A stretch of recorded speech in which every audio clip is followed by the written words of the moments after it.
하늘의 말씀 봅니다. 마가복음 15장 21절에서 27절입니다. 마가복음 15장 21절에서 27절 제가 읽어드립니다. 마침 알렉산더와 루포의 아버지인 구레네 사람 시몬이 시골로부터 와서 지나가는데 그들이 그를 억지로 같이 가게 하여 예수의 십자가를 지우고 예수를 끌고 골고다라 하는 곳, 번역하면 해골의 곳에 이르러 몰약을 탄 포도주를 주었으나 예수께서 받지 아니하시니라. 십자가에 못 박고 그 옷을 나눌세 누가 어느 것을 가질까 하여 제비를 뽑더라. 때가 제3시가 되어 십자가에 못 박으니라. 그 외에 있는 죄패의 유대인의 왕이라 썼고 강도 둘을 예수와 함께 십자가에 못 박으니 하나는 그의 우편에 하나는 좌편에 있더라. 아멘. 오늘 본문은 예수님께서 십자가를 치시게 된 결정적인 계기, 십자가의 구속을 이루는 그 끝 완성을 이룬 결정적인 도우미가 된 한 사람에 대한 이야기를 다루고 있습니다. 이 말씀부터 우리의 삶에도 우리가 하나님 안에서 순종할 때 하는 놀라운 구속의 은혜와 영광으로 가는 길을 연다는 걸 본문이 일깨워 줍니다. 말씀 통해서 우리의 삶을 다시 재조명하는 은혜가 있기를 바랍니다. 예수님 이 땅에 계실 때 제가 이렇게 말씀하신 그런 대목이 있습니다. 요한복음 13장 7절 말씀인데 지금은 너희가 알지 못하나 이후에는 알게 된다. 참 알 듯 모를 듯 그런 귀한 말씀을 하셨어요. 그렇죠. 인생이라는 게 돌아보면 지금은 사실 전혀 모르죠. 순간순간 현상에 나오는 뉴스를 듣고 보고 해서 그렇구나라고 즉각적인 번개 확인 정도밖에 못합니다. 이것이 어디로 갈지 지나고 나면 오판일 때가 참 많죠. 우리가 살아가는 인생 이처럼 한 치 앞도 내다볼 수 없습니다. 그래서 누군가 이렇게 인생을 재미있게 표현한 적이 있어요. 인생은 뒷북 인생이다. 맞습니다. 지금 북을 치건 두드릴 시간에 그걸 놓치고 나니까 다 상황 끝나고 나서 그렇지라고 나중에서야 북을 치는 것. 이게 인생이란 말이죠. 대부분의 사건들은 그 속에 있을 때는 큰 그림을 보지 못합니다. 저마다 다른 판단을 따라서 움직이는데 알 수가 없죠. 시간이 지나고 나서 우리 그리스도인은 하나님이 여전히 일하고 계셨구나를 깨닫게 됩니다. 인생은 항상 뒤돌아봄으로 인해서 오늘을 알고 과거를 알고 앞으로를 나름대로 믿고 갈 수가 있죠. 특별히 예기치 않은 문제와 사건에 부딪힐 때, 계획이 없던 만남이 내게 주어질 때, 뜻밖의 걸음, 심지어 고난과 눈물의 자리조차도 사람들한테는 그냥 우연이야, 재수없어 일어나서 이렇게 말하지만 하나님 그것을 섭리로 당신의 정확한 타이밍에 맞춘 계획대로 이끌어 가시는 하나의 편린입니다. 조각입니다. 우리가 이해되지 못하는 바로 그 자리에 하나님 여전히 와 계시고 우리가 알 수 없는 바로 그 시간 하나님 여전히 일하십니다. 당신 뜻을 한치 오차 없이 이루어 가십니다. 지금 새벽 예배 자리에 앉아있는 그 시간과 그 장소에서 하나님의 뜻은 아주 구체적으로 우리가 보지 못하지만 이루어가고 있기에 참으로 여러분의 있는 시간과 그 장소가 섭리, 큰 영혼에 잇대어 살아가는 엄청난 스케일을 가지고 있는 그 시간과 장소임을 알고 여러분 늘 용기를 잃지 않았으면 좋겠습니다. 그러니까 우리는 성경 읽어 내려가면서 아주 평범한 단어처럼 보이지만 그 단어에서는 항상 멈춤이 있어야 되고 깊이 생각하는 thinking 포인트가 있어야 됩니다. 이런 거죠. 바로 마침이라는 단어가 그겁니다. 우리말 사전적 의미를 보면 어떤 경우나 기회에 알맞게 또는 공교롭게 우리에게 익숙한 표현은 우연이다. 이게 마침이거든요. 뜻밖의 저절로 이루어진 일. 우리는 횡재 맞았다 이렇게 하잖아요. 날벼락이다. 근데 그렇지 않습니다. 우연이 되는 건 이 세상에 아무것도 없습니다. 분명하게 이루어진 일이에요. 근데 되어지는 과정이 인간의 상식과 모든 논리를 벗어나기 때문에 우리는 우연이라고 불러요. 엄밀히 얘기하면 하나님의 엄청난 그 경륜, 우리가 보지 못하는 경륜의 틀 속에서 이루어 집니다. 우리는 섭리, 하나님의 계획하심이라고 보죠. 간섭하심. 오늘 말씀 제목처럼 섭리적 위험만 있을 뿐입니다. 우연의 섭리를 가장 잘 표현해낸 것이 바로 로마서 8장 28절 아닙니까? 하나님을 사랑하는 자 곧 그의 뜻대로 부르심을 입은 자들에게는 모든 것이 합력하여, 모든 것이 그 어느 하나도 빈틈없이 합력하여 선을 이루시느니라. 오늘 본문이 바로 이 마침이라는 단어로 시작하고 있습니다. 21절 말씀 봅니다. 마침 알렉산더 루포의 아버지인 구레네 사람 시몬이 시골로부터 와서 지나가는데 그들이 그를 억지로 같이 가게 하여 예수의 십자가를 치우고, 오늘 보면 정황을 좀 알아볼 필요가 있습니다. 예수님 헤롯궁에서 빌라도로부터 사형 선고를 받습니다. 그리고 군중들에게 넘겨집니다. 군중들이 예수님 헤롯궁으로 그 안으로 들어 끌고 가서 군인들과 합세 엄청난 린치를 가합니다. 그리고 정상적으로도 매기 힘든 그 십자가 한 70kg 정도 된다 그래요. 그리고 예수님의 몸에 얹고 사형장에 있는 골고다로 끌고 갑니다. 실제 거리는 그렇게 길지 않아요. 헤롯궁으로부터 골고다까지 100여 미터 정도, 아주 짧아요. 근데 예수 십자가를 지우고 난 예수님에게는 이게 100m가 아니라 수천 미터, 수백 킬로 되는 먼 거리였음에 틀림없습니다. 쓰러진 상태에서 무거운 십자가가 얹혀집니다. 예수님 헤롯궁으로 빠져나오면서 사람 다니는 거리까지 어떤 모습으로 나오셨을까? 마태복음 15장 20절에 이렇게 증거합니다. 희롱을 당한 후 홍포를 벗기고 도로 그의 옷을 입혀 십자가에 못 박으려고 끌고 가니라. 로마법에 따르면 십자가 체형을 받은 사람은 완전히 발가벗깁니다. 그리고 체형 장소까지 갈 내내 채찍질을 가합니다. 뭐 잔인하죠. 예수님은 가기도 전에, 헤롯궁 빠져나가는 그 전에 이미 맨몸으로 걸어갈 수 없을 만큼 완전히 린치를 당해서 스스로 일어설 수 없는 그런 지경에 이르렀습니다.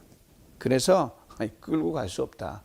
다시 옷을 입히고 무거운 십자가를 얹힌 상태에서 예수님을 질질 끌고 갑니다. 이런 모습을 보면서 가장 근심해서 한 사람이 누구냐?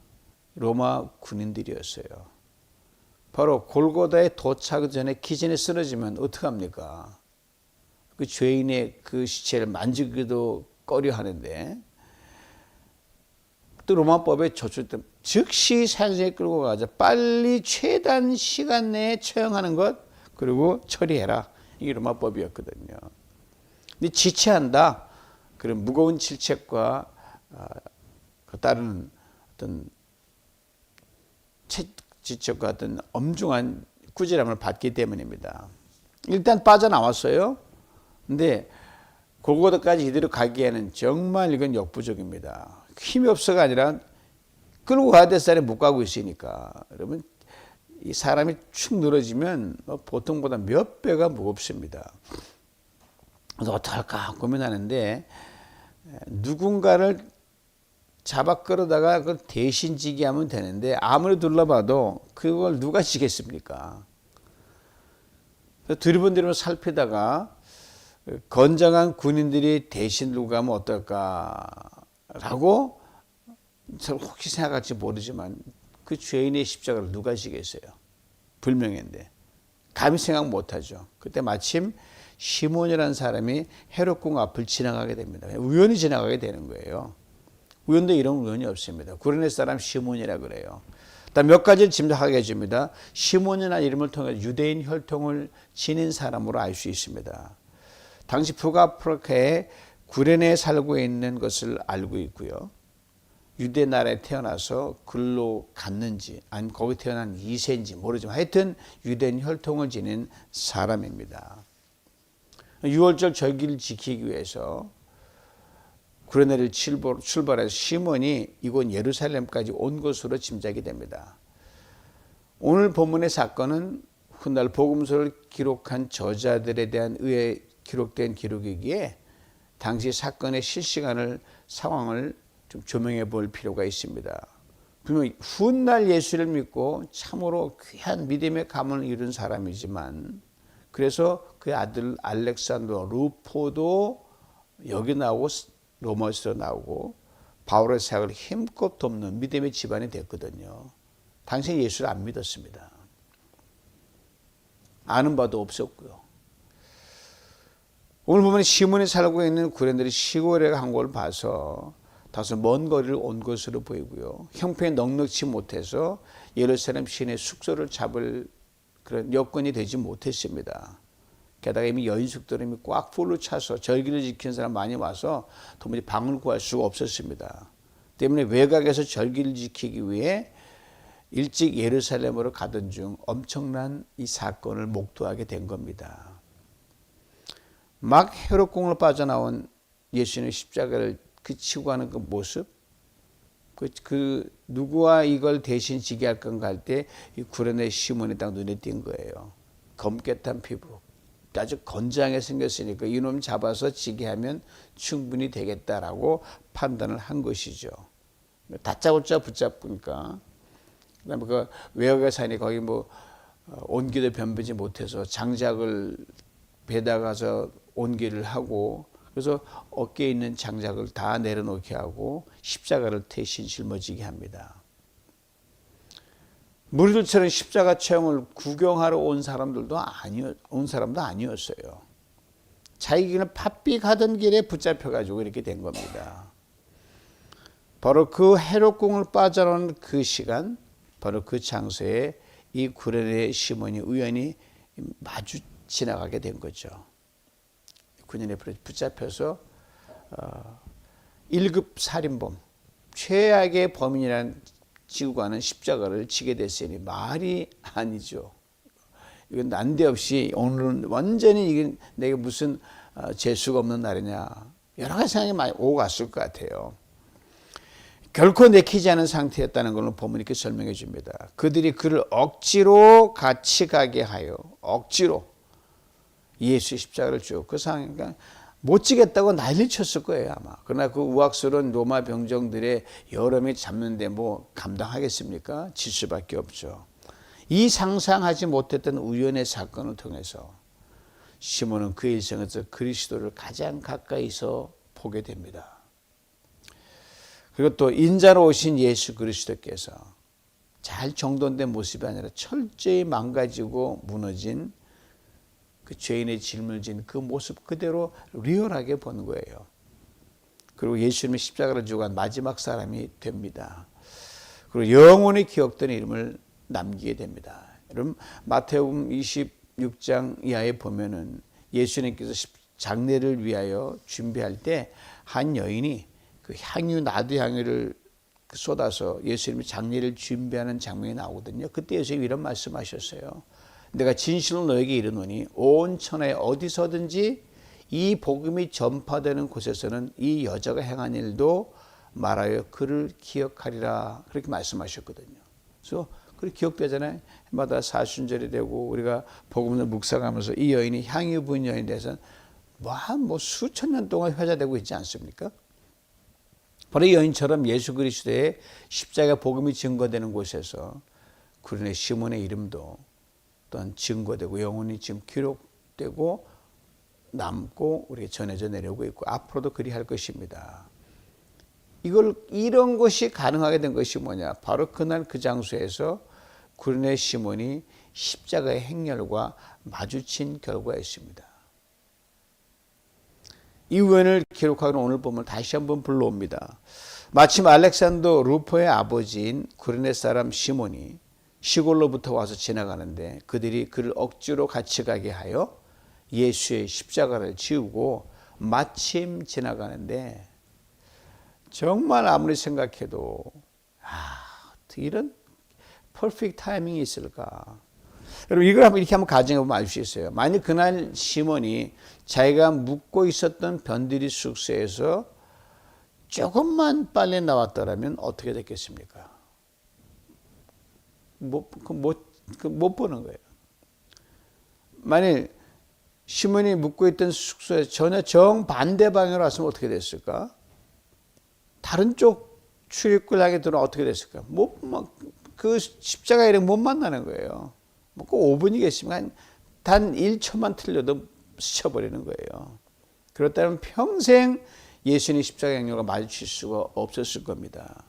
그렇다면 그의 평생에 예수를 만날 수도 없었을 것입니다. 그렇다면 그와 그의 두 아들의 이름은 오간한 사람들의 기억될 수도 없었을 겁니다. 그냥 상상하고 가정해 보는 거예요. 그러기에 우리는 그날 그 시간 이 시몬이 지나치게 된 것은 정확한 타이밍에서 그 발걸음을 하나님이 인도하셨다는 것, 이 결론밖에 내릴 수 없습니다. 바로 그 구레네 시몬의 마주침을 통해서 그 후에 만남 하나님은 엄청난 구원의 섭리를 이루는 발걸음이 되게 하십니다. 그러므로 사랑하는 성도 여러분, 오늘과 우연히 내딛는 발걸음 하나, 그냥 늘 아침에 나서니까 이 발걸음 내딛 그게 아닙니다. 하나님의 섭리를 이루는 그 발걸음임을 잊지 마시기 바랍니다. 우리가 우연히 보내는 그 짤막한 시간, 누구를 만나 보내는 그 시간, 그것이 그냥 지나치는 시간이 아니더란 말입니다. 우리의 모든 시간은 영원히 때 하나님의 섭리에 맞춰 같이 우리는 아래 시간을 가지만 하나님 위의 시간을 같이 나란히 맞춰서 그대로 평생을 다니는, 우리는 못 보죠. 그러나 하나님은 그 시간을 그렇게 인도하신다는 거죠. 우리 모든 만남도 마찬가지입니다. 일어나는 모든 사건, 어떻게 이런 일이 일어나냐? 아닙니다. 하나님의 그 정확한 타이밍에서 이끌고 가시는 거죠. 그 만남이요, 그 사건이었고 일입니다. 당시 예수를 모르던 시몬에게 그리 했더라고 하면 우리는 예수를 알지 않습니까? 예수를 믿지 않습니까? 예수를 주라 고백하지 않습니까? 그런 두말할 필요가 없는 거예요. 그러므로 오늘도 내일도 아니 평생을 살면서 매일 내딛는 발걸음이, 손으로 하는 모든 일들이, 만나는 모든 만남이, 내게 벌어지는 모든 일과 상황이 좋든 나쁘든 간에 하나님 당신의 영혼의 그 틀 안에서 우리를 정확하게 그 섭리의 그 마다침판으로 기이하게 이끌어 간다는 것, 이걸 놓치면 안 됩니다. 그럼 우리는 어떤 최악의 상황에서도 나는 최선을 기대한다로 고백하는 것이 그리스도인 됨입니다. 이제 예수 그리스도의 십자가를 죽었던 시몬의 발걸음이 멈춘 것을 봅니다. 오늘 보면 22절 이렇게 증거합니다. 예수를 끌고 골고다라 하는 곳, 번역하면 해골이라는 곳에 이르러 마침내 빌라도 총독으로부터 사형이 선고되었고 십자가를 지신 채 사형이 집행될 장소로 갑니다. 골고다 또는 갈보리라고 부릅니다.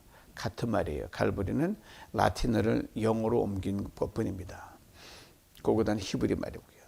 예수님께서 못 박혀 돌아가신 장소의 이름이 왜 골고다, 왜 해골이었는지에 대해서 여러 가지 견해가 있습니다. 예수님 못 박힌 그 지형이 해골처럼 생겼기 때문에 그래 붙였다는 그런 말도 있고요.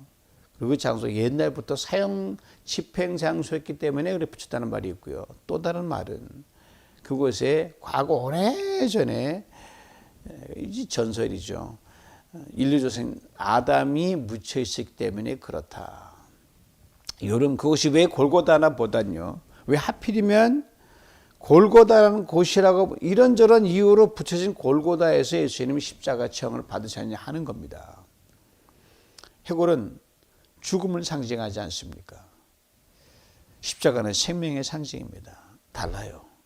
죄인이 진 십자가는 사망이 있고 죽음이지만 의인이 진 예수의 십자가는 생명이기 때문에 그렇습니다. 그러므로 그 이스라엘 전체 연역에서 해골이라고 이름 붙이는 바로 그 장소에 예수님이 십자가 못 박힌 것은 그것도 하나님의 필연의 섭리입니다.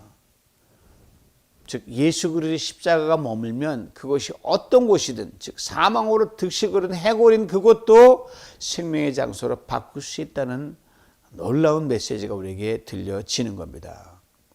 그래서 최악의 이름에서 우린 최선의 이름 예수가 역사합니다.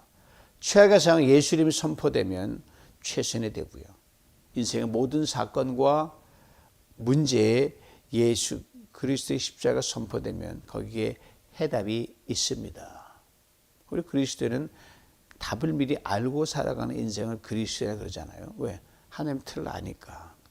그리고 오늘 본문에 나오는 골고다는 예루살렘 성문 밖의 특정한 장소만 의미하는 것이 아니라 이 세상 전체, 좀 더 분명히 말씀드리면 사망과 죽음이 역사하는 모든 장소를 의미하는 것으로 보면 됩니다. 바로 해골 죽음의 골짜기에 십자가를 심고 하나님의 생명이 흘러나게 하는데 적극적인 결정적인 도움이 역할한 사람이 구레네 시몬입니다.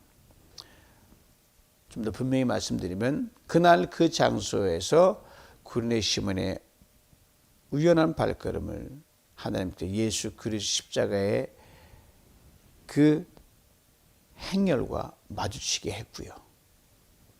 또 한 가지 구레네 시몬이 정말 지기 싫어 몸부림치고 버팅기는 그 십자가를 지고 갔기 때문에 이루어진 거예요. 분명 내키지 않았죠. 억지로 지어진 십자가인데 구레네 시몬이 가면서도 얼마나 그가 마음속에 회한이 많았기에 왜 평온한 이 자리를 지나갔을까. 그러나 주님과 함께 걸어간 그 걸음걸음 주님을 만났고요. 주님의 음성을 들었고요. 하나님의 구원과 생명을 본인도 얻었고 후대에 알리는 주역이 된 겁니다. 우리 잊지 말아야 됩니다. 지금 세계 도처에서 들리는 소식은 죽음의 통곡과 절망의 비명이 가득합니다. 가깝고도 먼 곳에서 오늘도 해골과 언덕과 같은 세상은 사망의 냄새로 가득 차 있습니다. 안 나는 것처럼 보여도 그저 가려져서 숨겨질 뿐입니다. 하나님은 그 죽음의 언덕 한복판에 생명의 십자가를 세우기를 원하십니다. 그리고 오늘 그 십자가를 옮기는 발걸음을 바로 여러분과 저에게 맡기셨다는 거죠. 구레네 시몬에 맡기신 것처럼. 우리는 모르죠. 그 순간 그것이 하나님의 섭리였는지. 우리는 재수가 없다. 왜 이런 일이 벌어지고 우연이라고 말하고 그렇게 안 만난 사람을 행복한 사람 하지만 참 잘됐다고 하지만 그게 아니라는 거죠. 그리고 하나님 말씀하십니다. 너 오늘의 발걸음이 너 내키지 않은 순종이 너의 작은 헌신과 희생이 바로 나의 섭리를 이루는 거룩한 도구다. 억지로 지어진 십자가였을지라도 그 십자가는 구레네 시몬을 온 인류의 기억 속에 살아 숨쉬는 증인으로 만들었습니다. 고로 사랑하는 성도 여러분, 오늘 우리가 내키지 않은 희생의 십자가, 헌신의 십자가, 눈물의 십자가, 누군가와 함께 지는 동행의 십자가가 지워질 때 주저하지 말고 믿음으로 그 십자가를 지고 골고다 언덕을 오르는 우리 모두가 될 수 있기를 원합니다. 바로 그 언덕 위에서 우리는 위로부터 임하는 생명과 회복, 은혜와 은총을 덧입게 됩니다. 그리고 십자가의 능력은 거기서부터 쫙 퍼져나가 온 누리에 버치는 빛과 하나님의 은혜가 됩니다. 그것이 바로 우연처럼 보였던 우리의 오늘을 하나님의 섭리로 바꾸시는 축복입니다.